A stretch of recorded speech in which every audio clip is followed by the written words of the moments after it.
Hello guys, இது உங்கள் மொகட்டாக்கேஸ். இன்றைக்கி நம்ம பார்க்க போகிற வீடியோ என்னென்னு பார்த்தீங்கன்னா, கடந்த சில வருஷங்களாக தமிழ் சினிமாவில் செகண்ட் ஹாஃப் வந்து நல்லா இல்லை அப்படின்னு சொல்லி நிறைய பேர் கம்ப்ளைண்ட் பண்ணி பார்த்துருப்பீங்க. ஃபஸ்ட் ஹாஃப் நல்லா இருக்குது, செகண்ட் ஹாஃப் ஒர்க் அவுட் ஆகலைன்னு. அது என்ன, எதனால் தமிழ் சினிமாவில் செகண்ட் ஹாஃப் கர்ஸ்ன்னு சொல்லி ஒன்று இருக்குங்கிறாங்க. அது என்னன்னு இந்த வீடியோவில் கிளியராக பார்க்கலாம். இப்போ நான் சொல்ல போகிறது எல்லாமே பார்த்தீங்கன்னா என்னோடய பாயிண்ட் ஆஃப் வியூவில், ஸோ என்னோடய ஒப்பீனியன் தாட்ஸ் தான். செகண்ட் ஹாஃப் சொதப்பறதுக்கு ஃபஸ்ட் ரீசனை நான் பார்க்குறது என்னென்னு பார்த்தீங்கன்னா, பீக் இன்டர்வல். படத்தில் கூஸ்பம் சீன்ஸ் வரணும் இன்டர்வல் அப்படிங்கிறதுக்காக நல்ல நல்ல சீன்ஸ் எல்லாம் இன்டர்வலுக்கு முன்னாடியே காமிச்சு ஒரு கூஸ்பம்ஸோட இன்டர்வலை முடிச்சிடுறாங்க. இப்படி இன்டர்வல் பிளாக் வந்து ஒரு பீக் மூமெண்ட்டாக அமையும் போது கதையோட செகண்ட் ஹாஃப் பார்த்தீங்கன்னா எப்படி கொண்டு போய் முடிக்கிறதுன்னு தெரியாமல் எங்கெங்கேயோ போய் எதோ பண்ணி முடிச்சு வச்சிடறாங்க. இதில் ஒரு சில படங்கள் தப்பிச்சிருது. இன்டர்வல் பீக் மூமெண்ட்டாக கூஸ் பம்ப்ஸோட முடிஞ்சாலும் செகண்ட் ஹாஃபும் நல்லா இருக்கிற மாதிரி ஒரு சில படங்களும் இருக்குது. செகண்ட் ஹாஃப் சொதப்புக்கு ரெண்டாவது ப்ராப்ளமாக இருக்கிறது படத்தோட டியூரேஷன், ரன் டைம்.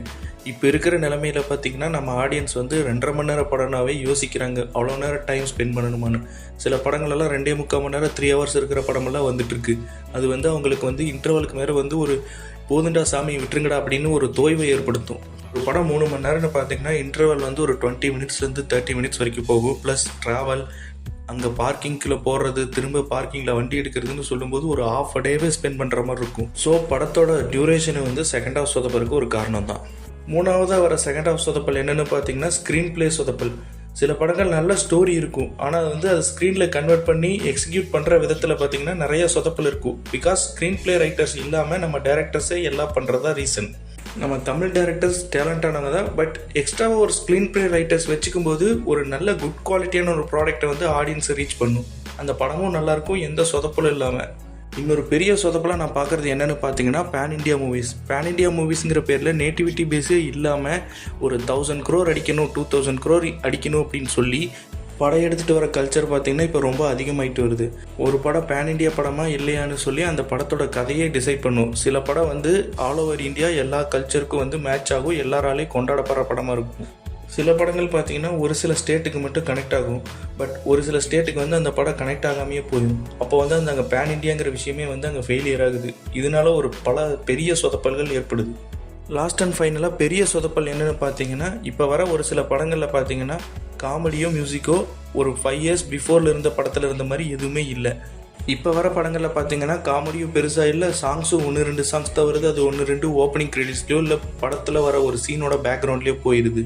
அப்படி சாங்ஸும் பெருசாக இல்லைன்னா லாஸ்ட் 5 yearsல வந்து நிறைய படத்தை நீங்கள் பார்த்தீங்கன்னா ரெட்ரோ சாங்ஸை நம்பியே அந்த படத்தை எடுத்திருப்பாங்க. அடுத்தது என்னென்னு பார்த்தீங்கன்னா ஆடியன்ஸோட மைண்ட் செட். ஆடியன்ஸோட மைண்ட் செட் பார்த்தீங்கன்னா ஆஃப்டர் கோவிட்க்கு அப்புறம் நிறைய சேஞ்ச் ஆகிருக்கு. ஓடிடி அப்படிங்கிற ஒரு கல்ச்சர் வந்ததுக்கப்புறம் நிறையா ஃபாரின் மூவிஸ் எல்லாம் பார்த்து எல்லோரும் வந்து இப்போது மூவிஸை வந்து எக்ஸ்பர்ட் ஆகிட்டாங்கன்னு சொல்கிறத விட கொஞ்சம் தெளிவாயிட்டாங்க. நிறைய படங்கள் பார்த்து படம் ஆரம்பித்ததுலேருந்து முடிகிற வரைக்கும் பரபரப்பாக இருக்கணும்னு நினைக்கிறாங்க. ரொம்ப கொஞ்சம் ஸ்லோவாக இருந்தால் கூட அவங்களுக்கு வந்து அந்த படம் பிடிக்கல, லேகாக இருக்குது அப்படின்னு ஃபீல் பண்ண ஆரம்பிச்சிடுறாங்க. ஒரு படம் ஃபெயிலியர் ஆகிறதுக்கு இன்னொரு முக்கியமான ரீசனாக பார்க்க போகிறது என்னென்னு பார்த்தீங்கன்னா நெகட்டிவ் ரிவ்யூஸ். நெகட்டிவ் ரிவ்யூஸ்னு சொல்கிறத விட ரொம்ப டாக்ஸிக் ரிவ்யூஸ்.